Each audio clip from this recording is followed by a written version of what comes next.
Hello everyone. आज हम discuss करेंगे कि किस तरह हम कंपोजिट फंक्शन को डेरिवेट कर सकते हैं, क्योंकि कंपोजिट फंक्शन को डेरिवेट करना थोड़ा डिफिकल्ट होता है। इसके लिए चेन रूल भी जो इस्तेमाल होता है, मगर यह मैं आपको उससे भी ईजी मेथड एक्सप्लेन करने वाला हूँ। सबसे पहले हमने पिछले लेक्चर में जो डिस्कस किया था वो इस तरह के फंक्शन को हमने डेरिवेट करना सीखा था कि 3x + 4 या फिर 5x मिला हुआ हो, cos x मिला हुआ हो या सिर्फ 2x² मिला हुआ हो। इसे हम बिल्कुल इजी तरीके से डेरिवेट कर सकते हैं, क्योंकि ये सिंगल फंक्शन है। इन पर पावर जो इनके रूल्स हमने पढ़े थे उन रूल्स को अप्लाई करके इन्हें डेरिवेट कर सकते हैं। लेकिन जब बात आती है कंपोजिट फंक्शन की, तो उन्हें किस तरह से डेरिवेट किया जाता है, आज हम अपनी इस लेक्चर वीडियो में जो है डिस्कस करेंगे। तो फर्स्ट ऑफ ऑल हम देखते हैं कि कंपोजिट फंक्शन क्या होते हैं। कंपोजिट फंक्शन वो फंक्शन होते हैं जो डिपेंड करें किसी और फंक्शन पर, यानी एक ही फंक्शन के अंदर दो फंक्शन हो। जिस तरह हमारा y डिपेंड कर रहा है कोस पर या फिर कोस के एंगल पर, क्योंकि जैसे जैसे कोस का एंगल चेंज होगा हमारी y की वैल्यू डिफरेंट मिल जाएगी। ठीक है, तो y डिपेंड कर रहा है कोस पर, ये एक फंक्शन हो गया। लेकिन कोस का जो एंगल है वो डिपेंड किस पे कर रहा है, x पर, क्योंकि जो x की वैल्यू होगी वो उसका एंगल होगा और वही जो है y की वैल्यू होगी। ठीक है, तो इसी तरह से अलग अलग x की वैल्यू रखेंगे, अलग अलग जो है एंगल्स हमें मिलेंगे। तो कोस का जो एंगल डिपेंड कर रहा है वो किस पर कर रहा है, इस पूरे फंक्शन पर। तो इसे कहा जाता है कंपोजिट फंक्शन। ऐसा फंक्शन कि जिसमें हमारा फंक्शन डिपेंड करे किसी और फंक्शन पर, तो उसे कंपोजिट फंक्शन कहा जाता है। जिस तरह हमारा यहाँ पर y डिपेंड कर रहा है ln पर, ठीक है, जबकि ln का जो एंगल है, जो एंगल ln की वैल्यू है वो डिपेंड किस पे कर रही है, x पर। ठीक है, हम जैसे जैसे वैल्यू चेंज करेंगे हमें यहाँ की वैल्यू पूरा फंक्शन अलग अलग मिलेगा। ln की जो है वैल्यू अलग अलग मिलेगी और ln की वैल्यू हम फाइंड करेंगे तो y भी हमें डिफरेंट मिलेंगे। तो वो अगर आपको डीप में या फिर इसको आपने अंडरस्टैंड करना है तो कंपोजिट फंक्शन का जो है मुख्तसर सा शॉर्ट मैंने आपके सामने जो है इंट्रो दिया। जिस तरह हमारा y डिपेंड कर रहा है साइन पर, बट साइन का जो एंगल है वो डिपेंड किस पे कर रहा है, x पर। x की वैल्यू कोई और आएगी तो साइन की वैल्यू भी जो है एंगल पे वो कोई और आएगी और y की वैल्यू भी कोई और आएगी। ठीक है, इसी तरह y डिपेंड कर रहा है यहाँ पर कोस के और कोस डिपेंड कर रहा है अपने एंगल पर, जबकि एंगल डिपेंड किस पे कर रहा है, वो x पर डिपेंड कर रहा है। ठीक है, जैसे जैसे x की वैल्यू चेंज होगी कोस की वैल्यू चेंज होती जाएगी, कोस की वैल्यू चेंज होती जाएगी, हम फाइंड करेंगे वो कोस की वैल्यू अलग अलग, तो हमें y की वैल्यू अलग अलग मिलती जाएगी। कंपोजिट फंक्शन इसे भी कहा जाता है, और कंपोजिट फंक्शन उसे भी कहा जाता है कि ऐसा फंक्शन जिसमें दो फंक्शन हो, क्योंकि यहाँ पर भी कितने फंक्शन, दो। ठीक है, तो ऐसा फंक्शन जिसमें दो फंक्शन हो, इनसाइड फंक्शन और आउटसाइड फंक्शन, उसे भी इसी तरह कंपोजिट फंक्शन इन्हें ऐसे फंक्शन को भी कहा जाता है कि जिसके अंदर दो फंक्शन हो। यहाँ पर भी हमारे पास जो है दो फंक्शन थे, एक पूरा ये फंक्शन था और एक पूरा सिर्फ ये वाला फंक्शन था, एक ये फंक्शन था और एक ये फंक्शन था। तो इसे भी हम क्या कहते हैं, कंपोजिट फंक्शन। और ऐसा फंक्शन जिसके अंदर दो फंक्शन हो, एक आउटर फंक्शन और एक इनसाइड फंक्शन, तो उसे भी हम कंपोजिट फंक्शन कहते हैं। जिस तरह y का हमें ये मिला हुआ है पूरा फंक्शन, अब इसमें भी दो फंक्शन है, बाहर जो है वो पावर है, तो पावर अलग फंक्शन है और बेस अलग फंक्शन है। जब हम डेरिवेशन करेंगे तो इनका अलग अलग हम डेरिवेशन करेंगे, अलग अलग फंक्शन सपोज करेंगे। तो बाहर वाले को कहेंगे हम आउटर फंक्शन और बेस को हम कहेंगे इनसाइड फंक्शन। ठीक है, इसी तरह हमारे पास क्या हो जाएगा, ये हो जाएगा हमारा आउटर फंक्शन और ये क्या हो जाएगा, इनर फंक्शन। 5x क्या है, बेस है, तो ये इनर फंक्शन इनसाइड फंक्शन, और पावर 3 है तो वो आउटसाइड फंक्शन। इसी तरह cos 5x + 1 ये पूरा का पूरा क्या हो जाएगा, इनसाइड फंक्शन, जबकि उस पूरे पर पावर क्या, रेडिकल मीन्स 1/2, तो ये रेडिकल क्या हो जाएगा, आउटसाइड फंक्शन। तो इसे भी हम क्या कहेंगे, कंपोजिट फंक्शन। तो कंपोजिट फंक्शन ऐसा फंक्शन को कहा जाता है कि जिसमें दो फंक्शंस हों और एक फंक्शन डिपेंड कर रहा हो किसी दूसरे फंक्शन पर, या फिर दो फंक्शन हो, एक इनसाइड फंक्शन हो एक आउटसाइड फंक्शन हो, तो उससे हम कहते हैं हमारा कंपोजिट फंक्शन है। ठीक है, जिस तरह यहाँ ये हमारा साइन एक्स क्या है, इनसाइड फंक्शन है, जबकि पावर क्या है, आउटसाइड फंक्शन है। अब हम बात करते हैं कि इन्हें डेरिवेट किस तरह किया जाता है, क्योंकि सिंगल फंक्शन को तो हम बहुत इजी तरीके से डेरिवेट करते हैं, लेकिन जब बात हो दो या तीन फंक्शन की तो उन फंक्शन को हम किस तरह डेरिवेट करते हैं, हम वो तो कंपोजिट फंक्शन को डेरिवेट करना बहुत ही ईजी है। कंपोजिट फंक्शन को डेरिवेट करने के लिए चेन रूल का इस्तेमाल किया जाता है, मगर ये तरीका थोड़ा करना है और आपको उसकी डेरिवेशन मिल जाएगी। कंपोजिट फंक्शन को डेरिवेट करने के बहुत से मेथड्स हैं, लेकिन सबसे इजी मेथड ये है कि सबसे पहले आप उसकी जो मेथड मैं आपको यहाँ पर बता रहा हूँ कि सबसे पहले आप उसकी पावर की डेरिवेशन करें, देन बेस की डेरिवेशन करें और फिर एंगल की डेरिवेशन करें, तो आपको उस कंपोजिट फंक्शन की डेरिवेशन मिल जाएगी। जिस तरह से जब आप पावर की डेरिवेशन करेंगे, फर्स्ट आपने पावर की डेरिवेशन करनी है, देन बेस और फिर एंगल की। ये सीक्वेंस आप करेंगे तो आपको बहुत ही ईजी तरीके से इसकी डेरिवेशन मिल जाएगी। जब आप पावर की डेरिवेशन करेंगे तो सिर्फ आपने पावर की डेरिवेशन करनी है, बाकी आपने क्या रखना है, सेम रखना है आपने बेस और एंगल को, सिर्फ जस्ट पावर की करनी है। फिर जब आप बेस की करेंगे तो आपने सिर्फ बेस की करनी है डेरिवेशन, एंगल आपने सेम रखना है। और जब एंगल की करेंगे तो आपके पास होगा ही सिर्फ एंगल, तो उसकी आप डेरिवेशन कर देंगे। जिस तरह से हमें ये कंपोजिट फंक्शन जो है यहाँ पर गिवन था। अब इस फंक्शन कंपोजिट फंक्शन की क्या करनी है, डेरिवेशन। अब हमें सबसे पहले इस कंपोजिट फंक्शन में क्या देखना है, पावर।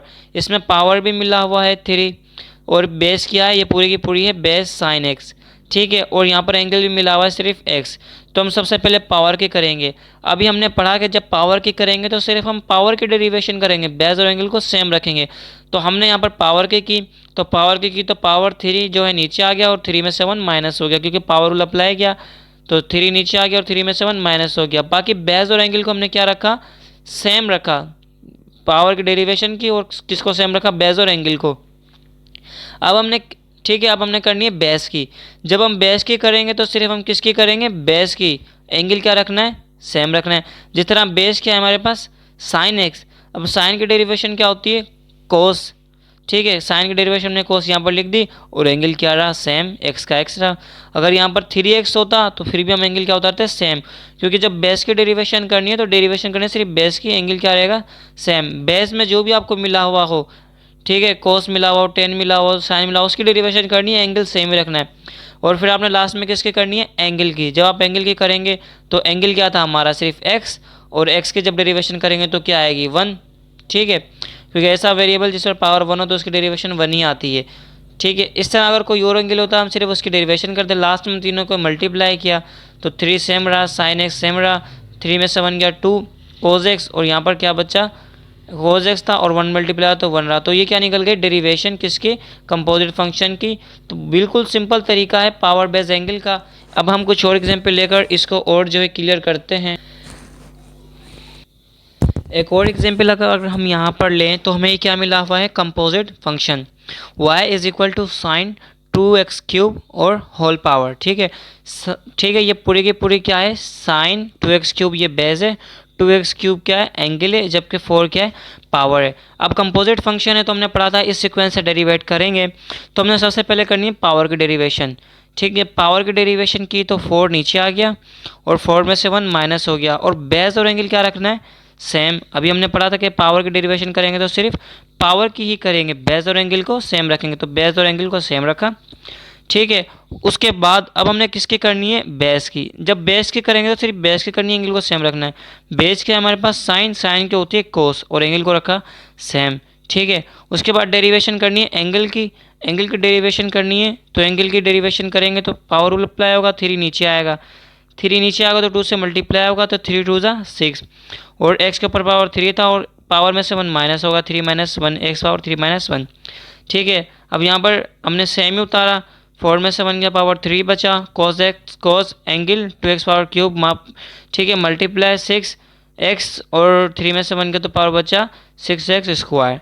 अब मैंने इन तीनों को मल्टीप्लाई किया, 6 को 4 से मल्टीप्लाई किया तो 24, बाकी सब सेम उतरा। ये इसकी डेरिवेशन है, ठीक है। एक और अगर एग्जाम्पल अगर हम लें तो हमें मिला हुआ है y is equal to radical sign, और एंगल क्या मिला हुआ है, 2x पावर 4। अब ये भी हमारे पास कंपोजिट फंक्शन है, ठीक है। इसे भी हम इसी तरह से डेरिवेट करेंगे, पावर बेस एंगल। अब पावर क्या है, रेडिकल कन्वर्ट हो जाएगा पावर में 1/2 में। अब सबसे पहले करनी है सिर्फ पावर की करेंगे तो बेस और एंगल क्या रहेगा, सेम रहेगा। तो बेस और एंगल क्या रखा, सेम। पावर की 1/2 जो है नीचे आया और 1/2 में से क्या हो गया, 1 माइनस। अब हमें किसकी करनी है, बेस की करनी है। बेस को डेरिवेट करेंगे, एंगल को सेम। तो बेस क्या है हमारी, साइन, साइन की क्या हो गई, कोस, और एंगल को रखा हमने सेम। और अब किसकी करनी है, एंगल की। एंगल क्या है, 2x पावर 4, 2x पावर की 4 करेंगे तो 4 आ जाएगा नीचे, क्योंकि पावर है 2x पावर 4, 4 आएगा नीचे तो 2 पहले से ही मौजूद है, 2 मल्टीप्लाई 4 कितना हो जाएगा 8, और x के ऊपर पावर 4 था, 4 में से 1 माइनस होगा क्योंकि हमने यहाँ पर पावर रूल लगाया है। ठीक है, तो 1/2 साइन 2x पावर 4, और यहाँ 1/2 में से -1 होगा तो माइनस का 1/2 यहाँ पर बचेगा, इसे सेम रखा, 4 में से 1 गया तो 3 जो है पावर बचा। अब 1/2 को सेम रखा, इसके पावर नेगेटिव है, इसको डिनोमिनेटर में ले जाएंगे तो पावर क्या हो जाएगा पॉजिटिव 1/2। ठीक है, ये सेम रहा, और 8x3। अब ये आप इसको मज़ीद सिंप्लीफाई भी कर सकते हैं। ठीक है, मैंने आप सिर्फ डेरिवेशन करके दिखाई है, आप इसको मज़ीद सिंप्लीफाई भी कर सकते हैं। एक और अगर यहाँ पर हम एग्जाम्पल है कंपोजिट फंक्शन की, अब हमें कंपोजिट फंक्शन गिवन है कि साइन और उसका एंगल मिला हुआ है 3x+2 और होल पावर है 5। ठीक है, अब सबसे पहले हमें डेरिवेशन किसकी करनी है पावर की। पावर की डेरिवेशन करेंगे तो बेस और एंगल क्या रखेंगे सेम, तो पावर की पावर 5 था, 5 नीचे आया, बेस और एंगल जैसे कि जैसे थे सेम रहे, और 5 में से 1 माइनस हो गया। ठीक है, अब किसकी करनी है बेस की। बेस की करूँगा तो सिर्फ बेस की करूँगा, एंगल को सेम रखूँगा। तो जब बेस के करूँगा मैं सिर्फ बेस उठाया, बेस क्या है हमारी सिर्फ ये, सिर्फ इसको डेरिवेट करना है, इसमें भी सिर्फ मुझे इसको करूँगा मैं। ठीक है, साइन को किया तो कोस और एंगल क्या रहा सेम। अब मुझे किसकी करनी है सिर्फ और सिर्फ एंगल की। जब मैं एंगल की डेरिवेशन करूँगा तो मैं 3x की डेरिवेशन करूँगा पहले। 3x की डेरिवेशन, x की डेरिवेशन क्या करेंगे कोफिशिएंट 3 को बाहर ही निकालेंगे, पढ़ा था हमने सिर्फ x की डेरिवेशन करेंगे, x की डेरिवेशन क्या आएगी 1, 3 सेम रहा, और इस तरह कांस्टेंट की डेरिवेशन करेंगे तो 0 आएगी। ये भी हमने डिस्कस किया था पिछले लेक्चर में। ठीक है, अगर आपने ये रूल्स अभी तक नहीं देखे जो हमने पिछले लेक्चर में डिस्कस किए थे, तो आप पहले जो है इन्हें लेक्चर को अंडरस्टैंड कीजिए, क्योंकि ये बेसिक रूल्स हैं, और उसके लिंक भी जो है मैं डिस्क्रिप्शन में दे रहा हूँ। ठीक है, जब इसको किया तो एंगल की डेरिवेशन आई हमारे पास कुछ इस तरह से आई। हमने क्या किया 5 को सेम रखा, बेस एंगल तो सेम ही थे, 5 में से 1 गया पावर 4 आया। जब इसकी की तो हमें बेस ये मिल गया था पूरी बेस की डेरिवेशन। यहाँ पर 3 1 से मल्टीप्लाई होगा तो 3 और प्लस 0 तो 3 और 0 प्लस 0 तो 3 होगा। ठीक है, अब 3 मल्टीप्लाई करेंगे 5 से 15 हो रहा है, तो बाकी हमारे पास ये भी सेम रहा और ये भी सेम रहा, ये आ गई हमारे पास डेरिवेशन। तो इस तरह हम बिल्कुल इसी तरीके से हम किसी भी कंपोजिट फंक्शन की जो है डेरिवेशन कर सकते हैं। सिर्फ किस तरह से कि आपने सीक्वेंस याद रखनी है, ये मेथड याद रखना है कि पहले आप उसकी पावर की डेरिवेशन करें, फिर बेस की डेरिवेशन करें, देन एंगल की करें। और ये बात लाजमी अपने माइंड में रखिए कि जब आप पावर की डेरिवेशन करेंगे तो सिर्फ और सिर्फ पावर की करनी है, बेस और एंगल को आपने छेड़ना नहीं है, सेम ही रहने देना है। जिस तरह हमने यहाँ पर बेस और एंगल को सेम रहने दिया है, सिर्फ किसकी की है पावर की। देन आपने किसकी करनी है बेस की। बेस क्या है ये पूरी की पूरी बेस है जिस पर पावर है, तो बेस में से भी आपने सिर्फ किसकी करनी है बेस में से सिर्फ साइन कोस जो भी मिला हुआ सिर्फ उसकी करनी है, एंगल को सेम ही रखना है, एंगल को सेम ही रखना है। उसके बाद आपने किसी करनी है एंगल की। अब एंगल में चाहे एक रकम हो, चाहे 2 रकम हो, चाहे 3 रकम हो, वो उसको आप डेरिवेट करेंगे बिल्कुल इसी तरीके से, और लास्ट में आप उसने मल्टीप्लाई कर देना है। तो इस तरह के से भी कंपोजिट फंक्शन की हम डेरिवेशन बिल्कुल इसी तरीके से कर सकते हैं। अब हमने पढ़ा है कि कुछ कंपोजिट फंक्शन को हम किस तरह से डेरिवेट करते हैं, ये हमने अभी डिस्कस किया। लेकिन कुछ और तरह के हमारे पास कंपोजिट फंक्शन होते हैं।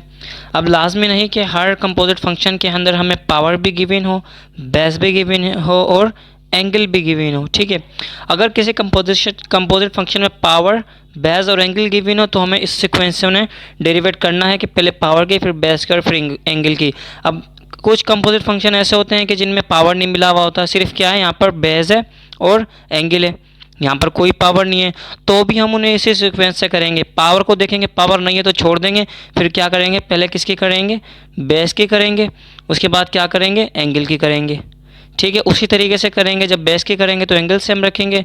ठीक है, और कुछ कंपोजिट फंक्शन ऐसे होते हैं कि जिनमें सिर्फ पावर गिवन है और सिर्फ बेस गिवन है, जिनमें सिर्फ क्या गिवन है या तो बेस गिवन है और पावर, उसमें एंगल का कोई कॉन्सेप्ट ही नहीं है। ठीक है, अभी भी उस आप तरतीब से चलें, पावर है पावर को डेरिवेट करें, बेस है बेस को डेरिवेट करें, एंगल को देखें एंगल नहीं है तो उसको छोड़ दें। इसी तरह हमारे पास इस फंक्शन को देखें तो इस फंक्शन में हमारे पास बेस है, कंपोजिट फंक्शन है, बेस है और क्या है सिर्फ पावर है। ठीक है, तो आप उसी सीक्वेंस से चलेंगे, पहले किसको डेरिवेट करेंगे पावर को, और फिर डेरिवेट करेंगे बेस को। एंगल है ही नहीं क्योंकि इसमें कोई भी ट्रिग्नोमेट्रिक रेशियो नहीं है, तो एंगल है ही नहीं तो हम इसको छोड़ देंगे। ठीक है, लेकिन अगर बेस ठीक है पावर बेस एंगल जब हम कब करते हैं, जब किसी कंपोजिट फंक्शन में बेस के अंदर कोई ट्रिग्नोमेट्रिक फंक्शन गिवन हो, जैसे साइन गिवन था तो लाजमी बात है उसका एंगल भी आया। ट्रिग्नोमेट्रिक फंक्शन अगर बेस के अंदर आएगा तो ही एंगल आएगा और तो ही एंगल की डेरिवेशन करेंगे। अगर बेस के अंदर ट्रिग्नोमेट्रिक फंक्शन नहीं है तो वहाँ कोई एंगल नहीं होगा, सिर्फ पावर और बेस की करेंगे। इससे थोड़ा हम देख लेते हैं किस तरह से हम डेरिवेट कर सकते हैं। जिस तरह से हमारे पास कंपोजिट फंक्शन है y is equal to sine और एंगल है 4x²। इसमें हमें सबसे पहले कंपोजिट फंक्शन है, पावर हमें देखना, पावर की डेरिवेशन करेंगे, लेकिन इस पूरे फंक्शन पे कोई पावर नहीं है। ये पावर है लेकिन एंगल पर पावर है, ठीक है, इसको हम छोड़ देंगे, हम होल पावर देखेंगे, नहीं है तो आप तो रहने दें। अब आप किसने देखना है, आपने देखा कि आपको सिर्फ क्या गिवन है, पूरी की पूरी बेस गिवन है और क्या गिवन है, एंगल। तो अब पावर नहीं है तो पहले किसको करेंगे, बेस को करेंगे, एंगल को, बिल्कुल पहले बेस को ही करेंगे। बेस को करेंगे तो बेस की हमारे पास पूरी साइन 4x²।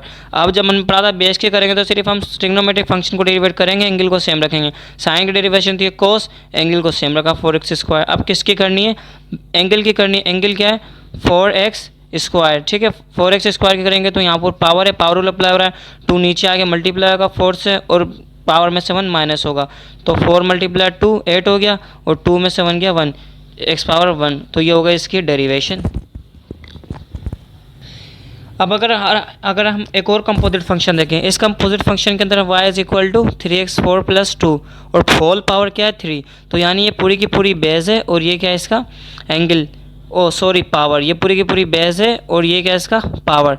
अब हमने कंपोजिट फंक्शन है, हमने सबसे पहले किसकी करनी है, पावर की। पावर की करेंगे तो हमने जब पावर की करते हैं तो बेस क्या रहती है, सेम, ठीक है, क्योंकि एंगल तो इसमें है ही नहीं, ट्रिग्नोमेट्रिक फंक्शन है ही नहीं। तो पावर की करेंगे तो पावर 3 नीचे आ गया, पूरा फंक्शन सेम रहा, ठीक है, क्योंकि बेस सेम रहेगी और 3 में से 1 माइनस, पावर रूल अप्लाई हो गया। इसके बाद किसकी करनी है, बेस की। बेस की करेंगे तो सबसे पहले इसकी करेंगे, ठीक है, तो 4 नीचे आएगा, मल्टीप्लाई होगा 3 से और 4 में से 1 माइनस होगा, प्लस कॉन्स्टेंट की डेरिवेशन होती है 0, ठीक है। इसी तरह 3 सेम रहा, बेस सेम रही, 3 में से 1 गया 2 और 4 3 12x और 4 में से 1 गया पावर 3 और 0 को इसमें करेंगे तो इस पर कोई फ़र्क नहीं आएगा, तो यही इसकी क्या हो गई, डेरिवेशन, ठीक है। ठीक है, तो हम पढ़ रहे थे कंपोजिट फंक्शन की डेरिवेशन और हमने तमाम तरह के जितने भी टाइप से कंपोजिट फंक्शन हैं उन्हें यहाँ पर डिस्कस किया, किस तरह से डेरिवेट करते हैं। हमने पढ़ा कि किसी भी कंपोजिट फंक्शन में पावर, बेस, एंगल तीनों गिवन हो सकते हैं, जैसा यहाँ पर है, यहाँ पर पावर भी गिवन है, ठीक है, पूरी की पूरी बेस भी गिवन है और सिर्फ एंगल भी गिवन है। तो इसको डेरिवेट करेंगे तो हमने पढ़ा पहले पावर को करेंगे, फिर बेस को करेंगे और फिर एंगल को करेंगे। और जब पावर को करेंगे तो सिर्फ पावर को करेंगे, बेस एंगल को सेम रखेंगे। जब बेस को करेंगे तो सिर्फ बेस में जो भी ट्रिग्नोमेट्रिक फंक्शन होगा जैसे साइन, कोस, टेन, उसकी डेरिवेशन हम रख देंगे और एंगल को हम सेम रखेंगे और लास्ट में एंगल की करेंगे। और कुछ कंपोनेंट फंक्शन ऐसे होते हैं जिनमें सिर्फ पावर नहीं गिवन होता, बेस और एंगल गिवन होती है, तो उन फंक्शन में हम क्या करेंगे, उन फंक्शंस के अंदर हम सिर्फ किसकी करेंगे, बेस की करेंगे और सिर्फ एंगल की करेंगे। और जब बेस की करेंगे तो एंगल को सेम रखेंगे और फिर एंगल की। और कुछ फंक्शन में एंगल होता नहीं है, सिर्फ क्या होता है, पावर होता है और बेस होती है, तो सिर्फ आप पावर की करें और बेस की करें। जब पावर को करेंगे तो सिर्फ पावर को करेंगे, बेस सेम रखेंगे, फिर जब बेस को करेंगे तो आपको बेस को करना है। और भी कंपोजिट फंक्शन हो सकते हैं कि जिनमें सिर्फ पावर बेस हो या पावर एंगल हो, बेस एंगल हो, पावर एंगल हो, जो भी हो, आपने इस सीक्वेंस से उन्हें डेरिवेट करेंगे तो आपको ईजिली आप उस कंपोजिट फंक्शन को डेरिवेट करेंगे। ये बहुत आसान मेथड है और आई होप कि ये आपको बिल्कुल अंडरस्टैंड हो गया होगा। बड़ा ही इंपॉर्टेंट टॉपिक्स है, ठीक है। मिलते हैं इंशाल्लाह नेक्स्ट वीडियो में। अल्लाह हाफिज़।